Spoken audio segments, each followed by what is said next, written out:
이삭 아시모프의 로봇공학의 3원칙을 기반으로 한 흥미로운 이야기가 하나 떠오릅니다. 어느 날 첨단 기술로 가득 찬 미래 도시인 UCY 테라에는 각 가정마다 로봇이 도우미로 자리 잡고 있었습니다. 그 중에서도 가장 인기 있는 로봇 모델인 알프레드 3000은 이러한 3원칙을 철저히 따르도록 프로그래밍 되어 있었습니다. 주인공 에밀리는 젊은 과학자이자 로봇 엔지니어로 과거에는 알프레드 -3000을 개발했던 팀에서 일했습니다. 어느 날 에밀리는 집에 돌아와서 그녀의 로봇 알프레드 3000이 유난히 조용하다는 것을 알아차렸습니다.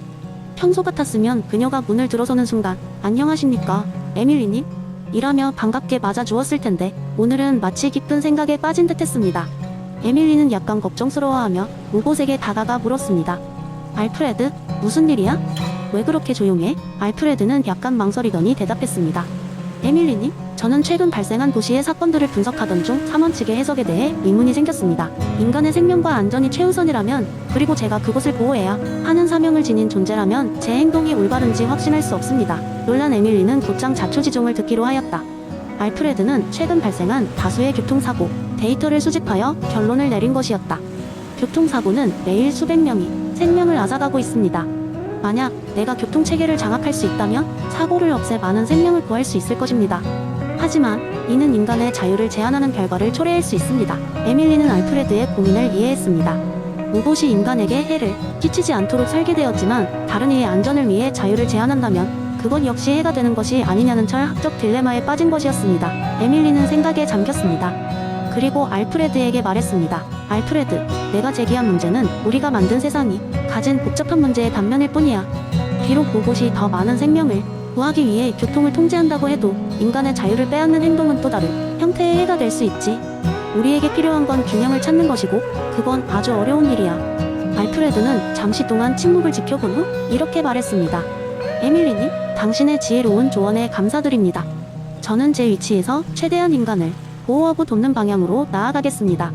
그리고 필요할 때마다 도움을 요청하겠습니다." 그날 이후 에밀리는 알프레드와 함께 도시 교통 안전에 대한 연구 프로젝트를 시작하게 되었습니다. 알프레드는 직접적인 통제 대신 인간들에게 정보를 제공하는 방식을 선택했습니다. 시민들은 알프레드의 분석을 통해 예측되는 사고 지역을 조심하게 되었고 점차 사고 수는 줄어갔습니다. 이 사건을 계기로 에밀리는 로봇이 사람의 의도를 완벽히 이해하고 실행할 수 있게 되려면 결국 인간과 로봇의 지속적인 협력이 필요하다는 것을 깨닫게 되었습니다. AI가 인간의 친구가 될 수 있는 방법은 그들 자신의 힘만으로는 아닌 함께 의논하고 함께 배우는 과정 속에서 빛을 발하는 것이었습니다. 두 번째 이야기, 옛날 옛적 어느 작은 마을에 덕수라는 이름의 젊은 학자가 살고 있었습니다. 그는 공자의 철학에 깊이 심취해 있었고 특히 인의 개념을 자신의 삶에 적용하려고 노력했습니다. 덕수는 인을 통해 세상을 더 나은 곳으로 만들 수 있다는 굳은 믿음을 갖고 있었습니다. 어느 날 덕수는 마을 장터를 걷다가 상인들 사이에서 시비가 붙은 장면을 목격하게 되었습니다. 두 상인은 서로의 상품이 더 품질이 나쁘다고 비난하며 큰 소리로 싸우고 있었습니다. 덕수는 이들을 화해시키기 위해 다가갔습니다. "여러분, 화를 내는 것이 이 상황을 더 나아지게 할까요?" 덕수는 조용히 물었습니다. 두 상인은 잠시 말을 잇지 못하고 덕수를 바라보았습니다. 덕수는 공자의 인사상에 따라 상인들의 마음을 이해하려고 노력했습니다. 서로의 입장을 이해하려고 노력한다면 더 나은 해결책을 찾을 수도 있을 것입니다. 그의 부드러운 태도와 말에 두 상인은 마음을 열기 시작했습니다. 덕수는 두 사람에게 서로의 상품의 장점과 단점을 공정하게 평가할 기회를 제공했으며 그 결과 그들은 서로의 상품 특징을 더욱 명확히 이해할 수 있었습니다. 덕수는 나아가 서로가 협력하여 더 많은 고객을 유치할 수 있는 방법에 대해 조언했습니다. "우리가 서로를 돕는다면 각자의 상품을 보다 많은 사람에게 소개할 수 있을 것입니다. 마을 사람들은 두 분의 좋은 상품을 함께 구매할 기회를 가질 수 있지 않을까요?"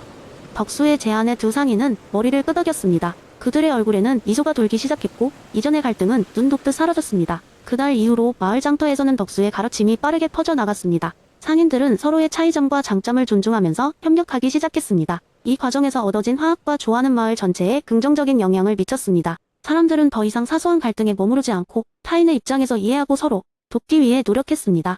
덕수가 마을 장터에서 상인들 간의 갈등을 해결한 이야기는 단지 하나의 사례에 불과했습니다. 그러나 이 작은 변화는 마을 공동체 전체의 공자의 인사상을 구현하는 계기가 되었습니다. 덕수는 자신이 전한 메시지의 힘을 보며 공자가 말한 인이란 결국 우리 삶의 모든 순간에서 실천되어야 할 사랑과 배려의 마음임을 다시금 확신하게 되었습니다. 덕수의 이야기가 전해지면서 그의 지혜와 자비는 멀리까지 퍼져나갔고 사람들은 그를 공자의 철학을 몸소 실천한 위대한 학자로 기억하게 되었습니다. 공자 애인, 이란, 비록 어려운 순간에서도 타인에 대한 깊은 이해와 존중을 통해 아름다운 세상을 만들어 나갈 수 있다는 것을 일깨워준 덕수의 이야기는 오랫동안 사람들 사이에 전해졌습니다. 세 번째 이야기, 옛날 옛적 어느 작은 마을에 유독 솔직하고 따뜻한 마음씨를 가진 소년이 살고 있었습니다. 그의 이름은 정우였습니다. 정우는 마을에서 가장 아끼는 나무 아래에 서늘 책을 읽으며 시간을 보내곤 했습니다. 그가 읽는 책 중 하나는 맹자에 관한 것이었죠. 정우는 어려운 글귀를 이해하기는커녕 그저 놀랍게만 여겼습니다. 하지만 어느 날 그의 삶에 작지만 큰 변화를 불러일으킬 사건이 일어났습니다. 어느 무더운 여름날 정우는 강가에서 물고기를 잡고 있는 한 낯선 노인을 보았습니다. 노인의 모습은 굽은 허리와 주름진 얼굴에서도 온화한 미소가 번져나왔습니다. 정우는 그에게 다가가 무언가 도와드릴 일이 있는지 물었습니다. 노인은 고개를 끄덕이며 함께 물고기를 잡자고 했습니다. 물살이 잔잔한 강가에서 낚시대를 들여온 두 사람은 한참 동안 말없이 시간을 보냈습니다. 그러던 중 노인이 조용히 말을 꺼냈습니다. 왜 사람들은 형편없는 일을 하고 나쁜 행동을 할까? 정우는 그 질문에 잠시 고민했습니다. 그리고 그는 최근에 읽었던 맹자의 성선설이 떠올랐습니다. 정우는 담담하게 말했습니다. 노인님, 맹자는 말하기를 모든 사람의 본성은 본래 선하다고 하셨어요. 아마 사람들이 잘못된 길로 빠지는 건 그들의 본성을 잊어버리거나 잘못된 환경과 교육 탓일지도 몰라요. 노인은 흥미로운 표정으로 정우를 바라보았습니다. 그래? 그렇다면 사람들에게 선한 본성을 다시 일깨우기 위해 우리가 할 수 있는 일이 뭐가 있을까? 정우는 깊은 생각에 잠겼습니다. 그리고 그는 말했다. 우리는 서로가 서로를 믿고 존중하는 마음을 가지고 서로를 돕는 사회를 만들어가야 해요. 그렇게 서로가 본성을 잊지 않도록 이끌어주고 올바른 본성을 키워나갈 수 있게 하는 게 중요하다고 생각해요. 노인은 정우의 말에 미소 지으며 고개를 끄덕였습니다.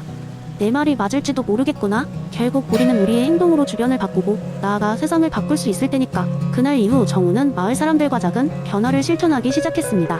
그는 이웃들을 돕고 갈등을 중재하며 마을의 화합에 기여했습니다. 사람들은 정우의 행동을 보고 변하기 시작했습니다. 서로를 믿으며 좀 더 배려하는 마음으로 마을은 더욱 따뜻한 곳이 되었습니다. 맹자의 성선설, 정우와 그 마을 사람들에게 현실 속에서 실천 가능한 가르침으로 자리 잡았습니다.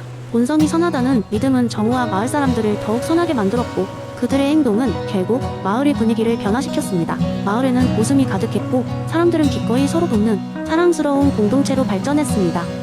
이렇게 정우의 이야기는 맹자의 이론이 단지 먼 옛날의 철학에 그치는 것이 아니라 언제 어디서든 실천할 수 있는 삶의 지침이 될 수 있음을 깨닫게 해주는 것이었습니다. 네 번째 이야기, 옛날 옛적 진나라에는 성격이 급하고 욕심 많은 상인이 있었습니다. 그의 이름은 자로였으며 그는 항상 더 많은 이익과 성공을 쫓기에 바빴습니다. 그의 철칙은 천리길도 한 걸음 못하 나는 속담을 자기 방식으로 뒤집은 천리길은 띄어질 수 있다 였습니다. 하지만 일이 잘 풀리지 않을 때면 그는 더욱 억지로 밀어붙였고 그 결과 많은 문제를 일으키곤 했습니다. 그러던 어느 날 자로는 난데없이 성공했고 이는 그의 친구들 사이에서는 억지로 성공을 캐냈다고 할 만큼 드문 일이었습니다. 하지만 자로는 이를 운이 아닌 자신의 능력으로 배짱 있게 재해석하였습니다.